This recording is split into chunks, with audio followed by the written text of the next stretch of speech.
Welcome back to the deep dive.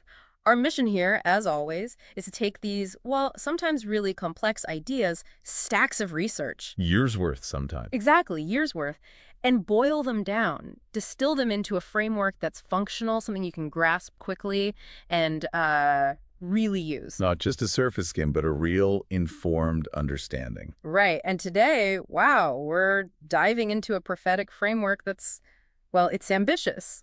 That's putting it mildly. It tries to knit together everything from Genesis, tribal blessings, constellations, all the way to Revelation. It's huge. And the main goal seems to be resolving those long-standing arguments, about end times timing, pre-trib, mid-trib, post-trib. This system claims to have the answer, unifying it all. So we're talking a 14-year timeline, not 7. 3 different comings of Christ after the initial escape, the 12 tribes. And mapping it all into the actual geography of Jerusalem around the Temple Mount, it's intricate stuff. It really is. So our goal today, clarity. We want to lay out the basic structure, the architecture of this system so you can see how the pieces fit. If you get the framework, the details start making a lot more sense. It's about simplifying it. Then the absolute key, according to the sources we're looking at, is how we read the Gospels, specifically Matthew, Mark, and Luke. Yeah, this is the radical part. The claim is the differences between them aren't just, different perspectives or audiences in the first century. He's saying it's prophetic. 100% prophetic, aimed at 3 different groups of people, living through 3 distinct end-time periods. That is a fundamental shift. It really is. It reframes the whole debate. Instead of asking when the rapture is, it asks who is being raptured. Which group are you reading about? And that defines the timing and the gospel associated with it. Precisely. It simplifies the picture, suggesting all those timings might be correct just for different people. Okay, let's unpack this foundational framework first. Let's talk about that timeline, the 14 years, and how the gospels line up with the groups.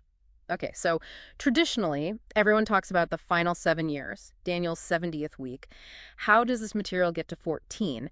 That's double. It is a big jump. And it hinges on splitting the tribulation based on who the judgment is for. It's not one single 7-year period for everyone. Okay. The framework argues it's 2 distinct consecutive 7-year periods. The first 7 years are called the seals. The seals from Revelation. Right. And the sources say this period is the tribulation aimed at the, quote, sleeping church, often linked to the house of Israel, which crucially includes Gentiles grafted in. So not primarily the Jewish people at this stage. Not primarily, no.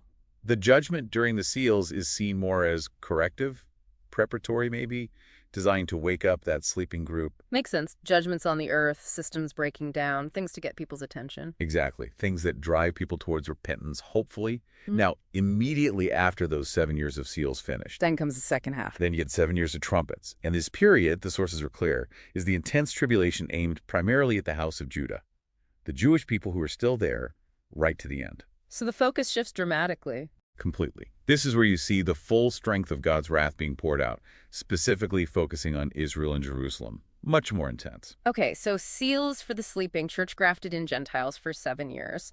Then trumpets for the house of Judah, second 7 years. That gives us the 14. That's the core timeline. But there's also that bit before the 14 years even start. Right, you mentioned something above. Yes, a 50-day period. The source calls it the above period. It starts with what people usually call the pre-tribulation rapture. Yeah. But here it's framed more as a vanishing, an escape. The taking of the bride of Christ. Exactly. Like Enoch, who just walked with God and was gone. That vanishing kicks off the 50 days. It's followed by a 7-day wedding feast in heaven. Okay. And then the Son of Man returns to earth for the remaining 40 days of that 50-day window. Returns. But the seals haven't started yet? Correct. This 40-day return is specifically for a final, powerful warning, like Jonah going to Nineveh for 40 days, a last chance call before the seals begin. Wow. Okay, so 50 days total. Escape, 7-day wedding, 40-day warning return. And crucially, this whole 50-day sequence, this initial phase, is tied prophetically only to the Gospel of Luke. Only Luke. According to this framework, yes. Luke describes the group and the events relevant to this pre-trib, pre-seals period. Which leads to that order reversal you mentioned earlier. Exactly. We read the Matthew, Mark, Luke. But prophetically, for the end times, the order is Luke, Mark, Matthew. The first will be last, the last will be first. That's the principle they apply. Yep. Luke covers the first group to be redeemed or escape. Matthew covers the very last group who endure to the end. Mark is the middle. Hashtag 1.2, who the Gospels are speaking to. Okay, let's break down these three groups then. Starting with Luke, the first one. Who exactly is this group? Luke's Gospel, in this view, speaks to the bride of Christ. This isn't just anyone who believes. It's described as the diligent, watchful, repentant, spirit-filled group. The first fruits. The ones who are truly ready. Yes. Their whole mandate is intense preparation, watching, praying, being ready so they qualify for that escape before the main 14 years start. Their timing is that 50-day above window. And you mentioned specific instructions in Luke. Absolutely. The sources highlight Luke 21.36. Watch ye therefore, and pray always, that ye may be accounted worthy to escape all these things that shall come to pass, and to stand before the Son of Man. The key word there is escape. Not endure, but escape. Precisely. It's a promise of avoidance for those found worthy. Symbolically, they're linked to the pure, white, gorgeous robe, representing righteousness, purity, being fully prepared. Okay, that's the Luke group, the bride. What about the next group, the one Mark addresses? They don't escape. No, they don't. Mark's group is the sleeping church, or the house of Israel, including those Gentiles grafted in who, well, weren't quite as diligent. They didn't meet the criteria for the bride's escape. So they have to go through the first part of the tribulation. Yes, they endure the 7 years of seals judgments. Mark's gospel is seen as guiding them through that period of trial and suffering. It speaks to their experience. And their redemption comes later, not pre-trib. Right. The redemption point is what's often called the great multitude rapture. The one in Revelation 7, a great multitude which no man could number. That's the one. It happens, according to this framework, in the mid-tribulation period, specifically around the end of the 6th year of the seals, heading into the 7th. So technically midway through the full 14 years, but at the end of the seals period? Exactly. And Revelation explicitly says they come out of great tribulation. This is presented as a totally distinct event from Luke's pre-trib vanishing. And their symbol. The purple robe. It signifies royalty, priesthood, but perhaps slightly stained, less pure than the bride's white robe. It reflects their status, having needed to go through the purification of the seals. Okay, Luke pre-trib, Mark mid-trib, end of seals. That leaves Matthew. Matthew is the gospel for the house of Judah, primarily the Jewish people. They are the group that endures all the way through the final 7 years, the trumpet judgments. The really intense period? The most intense. Matthew's Olivet Discourse, talks heavily about the signs, the abomination of desolation, fleeing to the mountains, and critically, he that shall endure unto the end, the same shall be saved. Endurance is the key theme there. Absolutely. Theirs is not an escape narrative. It's a survival and endurance narrative until the very final return of the Lord. Which is the big, final, physical return. Yes. Feet down on the Mount of Olives. Matthew 24 describes it happening immediately after the tribulation of those days. The sun darkened, moon not giving light. It's the end of the trumpets, the end of the 14 years. Their symbol. The scarlet robe, representing martyrdom, suffering, the blood shed during those final trumpet judgments. It's through that intense fire they are purified, right before the millennium begins. Putting it like that, it really does simplify things. It takes these three big theological camps, pre, mid, post, that often seem contradictory. And it says, well, maybe they're all right. They just apply to different groups, described in different gospels, happening at different times within this larger 14-year structure. Luke is pre-trib escape and the initial warning. Mark is the seals tribulation and the mid-trib rescue. Matthew is the trumpet tribulation and the final post-trib salvation. It creates one cohesive story, start to finish, which is a pretty powerful claim for simplifying prophecy. Okay, we have the timeline, the groups, the gospels. Now let's connect this to the ground. How does this whole system get anchored physically in Jerusalem? The tribes, the directions, that's the next layer. Right. This is where it gets, I think, really fascinating. The core idea here is that the three main prophetic comings of Christ after that initial wedding period. So not the initial vanishing, but the subsequent returns or appearances. Exactly. Those three events align perfectly with three specific tribes, the ones Balaam gave specific blessings to, and those tribes correspond to three main directions around the Temple Mount. Southwest, east. Southwest and east. And it mirrors the way the tribes were set up in the wilderness encampment around the tabernacle. The whole layout seems prophetically significant. That's a level of detail that's pretty stunning if it holds up. Let's start with the first coming after the wedding, that 40-day warning period we talked about, tied to Luke. Okay, so this is the Son of Man returning to earth right after the 7-day heavenly wedding feast. He comes back to begin that 40-day mission. The Jonah-style warning. Exactly. A period of intense, last-chance evangelism and calling people to repent before the seals really get going. This event is associated with the south direction and the tribe of Reuben. Reuben. Why Reuben specifically? His name means behold, son, right? It does. And his tribal typology, or symbol, is the man, often depicted with a pitcher of water. Think Aquarius. Ah, the water bearer. Right. And Balaam's prophecy specifically said Reuben's descendants would, quote, pour the water out of his buckets. There's a strong water connection. Okay, water. But how does that link to the timing or the event itself? Water often symbolizes spirit and cleansing, but here it also connects to the harvest. Remember in John 4, the disciples say there are still 4 months until harvest. And Jesus says, look, the fields are white now. Exactly. The source connects this 40-day period to that idea of the spiritual wheat harvest happening supernaturally fast, 4 months early. It's a rapid gathering for those who remain, the remnant workers from the Lucian group. And you also mentioned the almond tree. Yes, Jeremiah 1, the blossoming almond rod. The almond tree is the first to blossom, symbolizing watching and readiness, quick action. It fits the urgency of this 40-day warning. So typology fits. What about the physical Temple Mount connection, the south side? This is pretty concrete. On the south side of the Temple Mount stood the royal stoa, a massive structure. But critically, archaeologists have found dozens and dozens of mikvot there. Ritual cleansing pools. Exactly. Huge numbers of them, used for ritual purification before entering the temple complex. This firmly links the south direction with water, purification, baptism. And spiritual readiness. And the source connects it to a kind of Acts 2.0 anointing of the Holy Spirit, empowering that remnant group, the ones who stayed behind after the bride's escape, giving them the strength they need for those 40 days and the coming seals. Like Noah's flood, 40 days of water bringing purification and saving a remnant. It echoes that typology, yes. South is the starting point, the place of cleansing and empowerment for service. Okay, south is the first coming, the warning, linked to Reuben and water. What about the second coming, the mid-trib one for Mark's group? The second major event is that mid-trib great multitude rapture we discussed.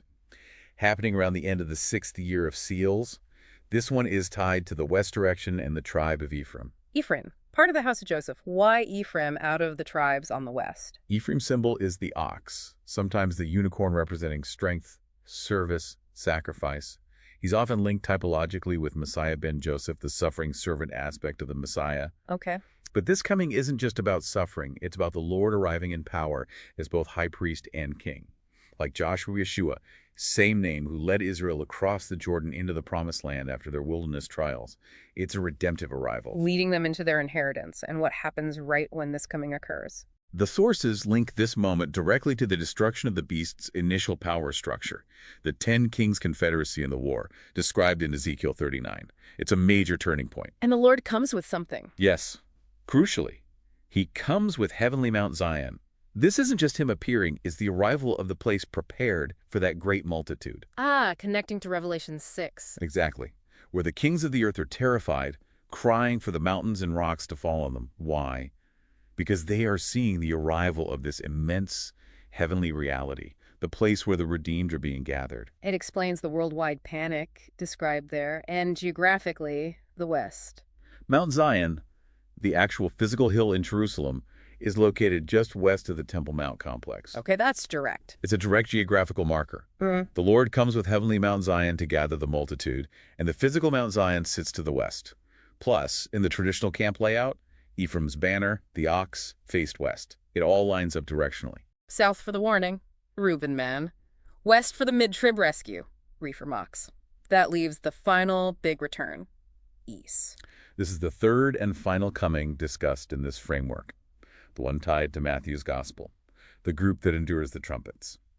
It happens, as Matthew says, immediately after the tribulation of those days, end of the 14th year. And this is linked to the east and the tribe of Judah. Yes, and Judah's typology is probably the most famous, the lion of the tribe of Judah. This coming is purely about the conquering king and warrior. No more warning, no more rescue, just judgment. Judgment and establishment of the kingdom. Revelation 19 describes him with garments dipped in blood, treading the winepress of the fierce wrath of Almighty God. Zechariah 14 talks about all nations gathering against Jerusalem and the Lord going forth to fight them. This is that final battle. And the geography of the east is undeniable. Absolutely. The Mount of Olives is directly east of the Temple Mount, and Zechariah 14:4 states it plainly, and his feet shall stand in that day upon the Mount of Olives, which is before Jerusalem on the east. It splits in two. It's a massive, earth-changing event. It is. And there's a subtle detail in Matthew's gospel that the sources use to lock this connection down. What's that? It's about the triumphal entry. When Jesus rides into Jerusalem before the crucifixion, all Gospels mention the colt or the ass. But only Matthew's Gospel, the one for Judah, explicitly mentions both the ass and the colt together. Why is that significant? The source argues this duality connects directly to Jacob's blessing on Judah back in Genesis 49, which mentions binding his foal to the vine and his donkey's colt to the choice vine.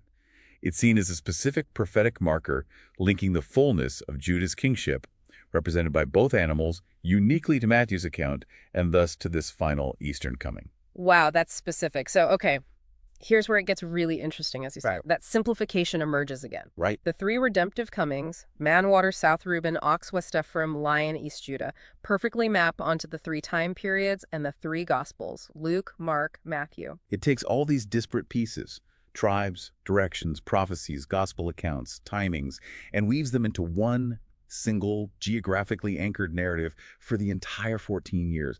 It's incredibly cohesive. Well, we've only covered three directions. What about the north? Right, the compass isn't complete. South, west, east have these redemptive comings of the Lord. But the north, it's different in this framework, isn't it? Very different. The North is unique because it's explicitly not associated with a coming of the Lord for redemption or rescue. Instead, the North represents judgment and also the source of corruption that necessitates judgment. Okay, judgment. And the tribe associated with the north is Dan. Yes, Dan, whose name literally means judge. So the meaning fits the theme. But Dan has that tricky symbolism, doesn't he? Judge, yes, but also the serpent. Dan shall be a serpent, by the way. Exactly. That duality is key. The bad side of Dan, the serpent aspect, is linked geographically to the source of the trouble. Think Mount Hermon, way up north of Israel. Mount Hermon. That's where the Book of Enoch says the fallen angels came down. That's the tradition, yes. The place where corruption entered the earth in a major way.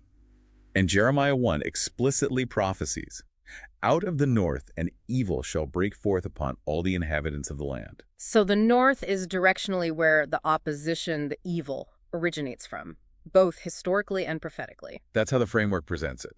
It's the direction from which the invading forces often came historically, and it represents the origin point of the spiritual darkness that leads to the final judgments, like Satan being cast down mid-trumpets, enabling the beast to rise. Okay, so north is judgment, origin of the problem.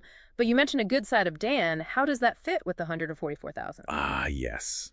The 144,000, they are central to the trumpet period, the second 7 years. The connection to Dan here is subtle, but, the source argues, crucial for understanding who they are. Especially since Dan is famously missing from the list of the 12 tribes that are sealed in Revelation 7. Joseph Manasseh is there, Levi isn't listed as sealed either, but Dan is conspicuously absent. Right. And the explanation offered is based on the role of the 144,000 and historical precedent with the Levites. The 144,000 are identified as the first fruits from all the tribes chosen during the tribulation. Okay, the first fruits to be what? To be the new priestly line for the kingdom age. They're destined to function as the judges and ministers, essentially taking over the role previously held by the Levites. Replacing the Levites. Why? Go back to the wilderness. God's original plan, before the golden calf incident, was for the firstborn son of every tribe to serve as the priests. Ah, I remember that, but they failed. They failed. So God chose the tribe of Levi instead. And importantly, the Levites were not numbered along with the other 12 tribes when counting for military purposes or land inheritance. They were the unnumbered tribe set apart for priestly and judicial service. The Lord was their inheritance. Okay, so the 144,000 are like a restoration of that original plan. Firstborns from all tribes serving. Exactly. They are the new, redeemed, uncorrupted firstborns, fulfilling that priestly judicial role. And because their primary function during the trumpet period is judging, they are seen on Mount Zion with the Lamb in Revelation 14, a place of judgment and rule. They are gathered prophetically under the banner of Dan the judge. So that's why Dan isn't listed among the sealed 12 tribes in Revelation 7, because Dan functionally represents the entire group of 144,000 priests judges who, like the Levites before them, are unnumbered in that specific context. That's the argument. Dan isn't missing. The name Dan represents the office or function of this entire special group, the new unnumbered priestly tribe. Wow, that ties that loose end up neatly. The tribe of Dan itself isn't eliminated. They get land in Ezekiel 48 later, but the name takes on this larger symbolic meaning during the trumpets. Precisely, and their timing fits perfectly. They're sealed right at the end of the sixth year of seals, just as the great multitude is raptured, end of Mark's period. They then begin their ministry as judges and priests throughout the 7 years of trumpets, Matthew's period. Standing on Mount Zion, the place of the second coming, west, now functioning as judges under the banner of Dan, North Judge. It completes the picture. South, west, east are redemptive comings. North is the place of judgment and the banner of the judges who administer it. The whole compass is filled. Okay, that's the complete framework. Timeline, gospels, groups, directions, tribes, comings, and the role of the North Dan 144K. Now, to really make this stick, let's look at some of those specific little proof points the sources use, the aha moments that click into place within this structure, right? Sometimes it's the small details that really convince you a framework holds water. We talked about Luke's group needing to be prepared.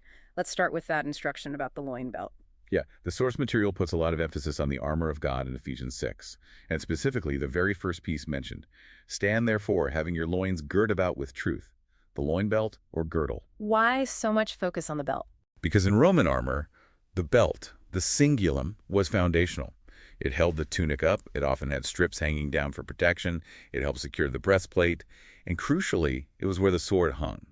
It was the anchor point for everything else. Symbolizing truth, the word of God, holding everything together. Makes sense. Exactly. And the specific action phrase, gird up your loins, which sounds a bit old-fashioned to us. Means get ready for action, right? Lift up your robes so you can move fast. Precisely. It was a command for immediate readiness.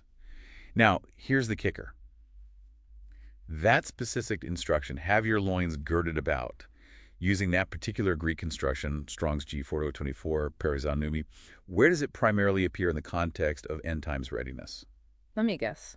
Predominantly in Luke 12.35, and also in 1 Peter 1.13, which is often seen as echoing Luke's message. It's noticeably absent in the parallel passages in Matthew and Mark when they discuss being ready. And the context in Luke 12 confirms it's for that first group. Absolutely perfectly. Luke 12.3536 says, let your loins be girded about and your lights burning, and ye yourselves like unto men that wait for their Lord, when he will return from the wedding, that when he cometh and knocketh, they may open unto him immediately. Wow. It explicitly mentions waiting for the return from the wedding and needing immediate readiness. It's directed squarely at that remnant worker group, the ones chosen from the bride who remain on earth during the 40-day warning period after the 7-day wedding. They have to be instantly ready for service the moment the Lord knocks. So the loin belt truth, core readiness, is the primary instruction for the very first group, the Lukean remnant, preparing them for either escape or immediate service during that critical 40-day window. It locks Luke's gospel and that specific instruction directly to the pre-tribulary warning phase. It also echoes Jeremiah being told to gird up his loins to stand strong against the corruption coming from the north. It's about being a fortress of truth right from the start. That's a solid connection. Okay, let's jump to the other end of the timeline, Matthew's period, the trumpets, the judgment on Judah. You mentioned something about strange apparel. Hashtag 4.2, the strange apparel and Purim condemnation. Yes, this is another one of those details that seems obscure until you place it in the right context. The prophet Zephaniah, in chapter 1, delivers a harsh prophecy of judgment the day of the Lord. Okay.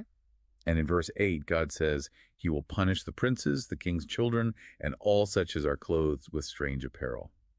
Then verse 9 condemns all those that leap on the threshold. Strange apparel. Leaping on thresholds. Read on its own, it could mean almost anything. Foreign clothes, some weird ritual. Exactly, it seems vague. But this prophetic framework insists Zephaniah is focused squarely on the judgment coming upon the house of Judah during the final trumpet period. So applying it specifically to Jewish customs of that time. Yes, and when you do that, the source argues, the strange apparel and leaping on the threshold point directly and unmistakably to the Jewish festival of Purim. Purim, the Feast of Esther. Think about how Purim is celebrated, especially in more traditional or communal settings. People dress up in costumes, sometimes quite elaborate or silly. You could definitely call it strange apparel. Colloquially, maybe like a Jewish Halloween in terms of dressing up. Okay, the costumes fit strange apparel. What about leaping on the threshold? A major custom during Purim is delivering gifts of food, mishloach manot, to friends and neighbors. This involves going from house to house, knocking on doors, stepping inside, literally crossing or leaping on the threshold repeatedly throughout the day. Ah, that's very specific. It is, and Purim celebrations, historically and sometimes today, can involve a fair amount of public revelry and drinking, which aligns with other condemnations about drunkenness found near these passages. So the argument is this isn't just generic condemnation. It's Zephaniah pointing to specific, unique practices within Judah costumes and threshold crossing associated with Purim as things that will be under judgment when the day of the Lord arrives during that final Matthean period. Exactly. It takes the vagueness away and makes it a laser-focused prophecy against Judah's practices, confirming the target audience, Judah Matthew, and the timing, trumpet's final judgment. It shows God is aware of the specific details of their lives. That's another compelling aha moment. Okay, one more to reinforce the timeline's duality, Noah. How does Noah fit into both the beginning and the end? Hashtag 4.3, Noah's duality, and the wedding feast. The story of Noah and the ark is used powerfully to illustrate the difference between Luke's beginning phase and Matthew's ending phase. It contains a dual prophecy. Okay, how does Luke use Noah? Luke 17 talks about the days of Noah, focusing on the normality right before the flood, eating, drinking, marrying, until Noah entered the ark and then the flood came. The emphasis is on the entering, the escape before the judgment hits. So Luke's Noah represents the bride being taken safely into the ark, like Enoch vanishing just before the 7-day wedding period begins, and the judgment, the flood seals, starts on the world left behind. Precisely. It's the escape narrative. And the sources link this directly to the wedding banquet parable in Luke 14. Where the host tells the guest, "Friend, go up higher." Yes. That invitation to go up higher is seen as symbolizing the pre-trib rapture escape. And it also connects to the idea of the Lord having a special banquet meal with that remnant worker group when he returns on the 8th day after the 7-day wedding. Luke's focus is removal before judgment and the subsequent intimate fellowship. Okay, that's Luke's Noah. How does Matthew use the same story? Matthew 24 also references Noah, but the context is different. It comes after the description of the Great Tribulation, trumpets.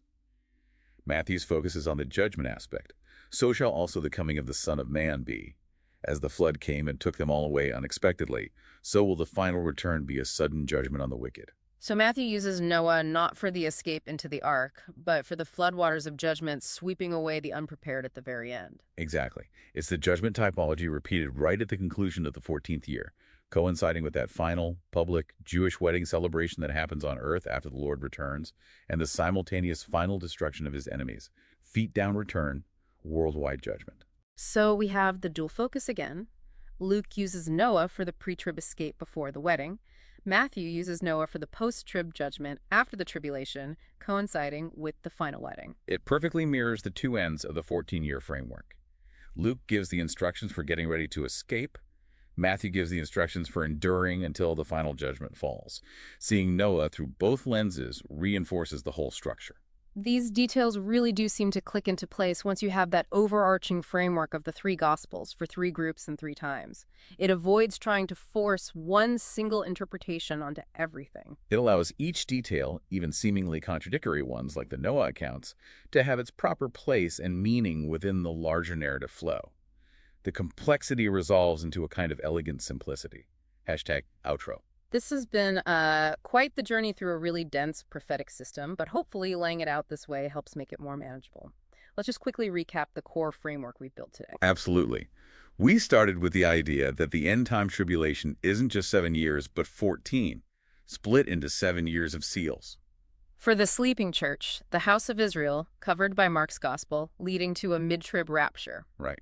Followed by 7 years of trumpets. For the house of Judah, covered by Matthew's gospel, leading to endurance until the final post-trib return. And preceding all that, you have the 50-day above period, covered by Luke's gospel, involving the bride's escape, the wedding, and the 40-day warning return. So the timeline and the groups are defined by the prophetic order of the gospels: Luke, then Mark, then Matthew. Then we anchored this timeline geographically around the Temple Mount, using the 3 post-wedding comings of Christ, aligned with tribes and directions. South. The first coming, the 40-day warning, linked to Reuben, the man-water symbol. The second coming, the mid-trib great multitude rapture, linked to Ephraim, the ox-priest king symbol. The third and final coming, feet down on the Mount of Olives, linked to Judah, the lion warrior symbol. And finally, the north. Not a redemptive coming, but representing judgment and the origin of opposition. But also, crucially, the banner of Dan, the judge. Under which the 144,000 serve as the new, unnumbered priestly line during the trumpet judgments, explaining Dan's omission from the sealed list. Putting it all together gives you, as you said, a unified end-time eye. A way to hopefully see how all these different scriptures and prophecies might fit into one single cohesive narrative, resolving centuries of debate. It shifts the focus, doesn't it? From just arguing about one to understanding who and what preparation is needed for each potential path. Exactly. The takeaway isn't just knowing the map. It's figuring out your own readiness based on that map. Which group are you aiming for? What does that require? Which leads us to that final thought stemming from the north, from Dan and the 144,000. Right. If this framework is accurate, and the 144,000 are specifically chosen during the tribulation to be the new judges, the new priestly standard bearers for the kingdom, chosen based on their proven faithfulness, their integrity, their ability to withstand corruption under pressure. Implying a very high standard. A very high standard, selected during the toughest times. So the provocative question isn't just about seeking escape, which is the Lucian bride mandate. It's about service. What kind of preparation is needed now if one aspires not just to be saved or escape, but to be found worthy of that level of trust, that level of responsibility, judicial and priestly service in the age to come? What qualities does that require developing today? What level of diligence, purity, and intimate knowledge of God's ways are needed to potentially be part of that unnumbered judging tribe under the banner of Dan? It moves beyond simple survival. It certainly does. It frames preparation in a much more active, service-oriented way. A challenging thought to leave you with as you consider this framework. Indeed. Food for thought, definitely. Well, thank you for joining us for this deep dive. We hope this brought some clarity to a complex topic. Always a pleasure. Until next time.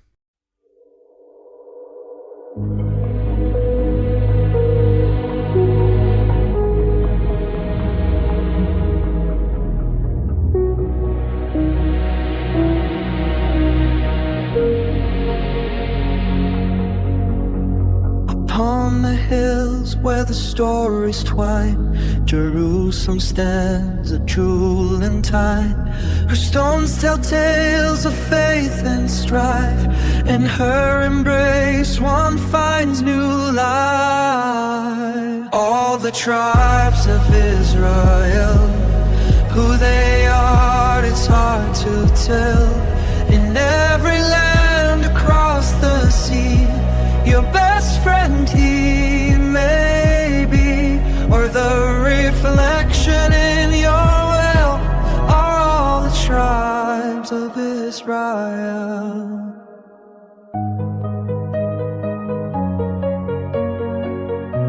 With open arms she welcomes the lost. In Jerusalem's light we count on the cost. With fishers' boats bobbing at the bay, time stands still where spirits sway. The echoes of laughter fill the air, with ancient stones that speak of old, secrets of time in whispers told.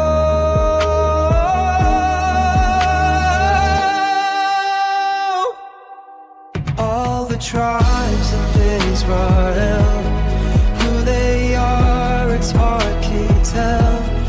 Every lamp across the sea, your best friend he may be, for the reflection in your well, all the tribes of Israel. Each summit breach brings a different view, a canvas painted in every hue. In the desert's arms were silent trains, life emerges breaking chains. Cacti bloom with flowers bright, a testament to strength, a lovely sight.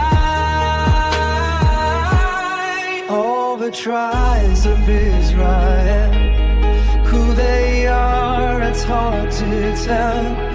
In every land across the sea, your best friend he may be, or the reflection in your well, are all the tribes of Israel.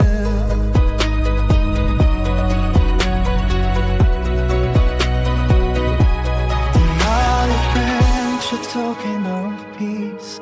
In every leaf, conflict cease. Storms and trials, steadfast it goes. A symbol of hope the heart bestows. Roots deep in the earth, it stands tall, binding us together, answering the call. From branch to table, its fruits we share. In unity found, a world laid bare. All the tribes of Israel, who they are, it's hard to tell. In every land across the sea, your best friend he may be. Or in the reflection of your well, are all the tribes of Israel.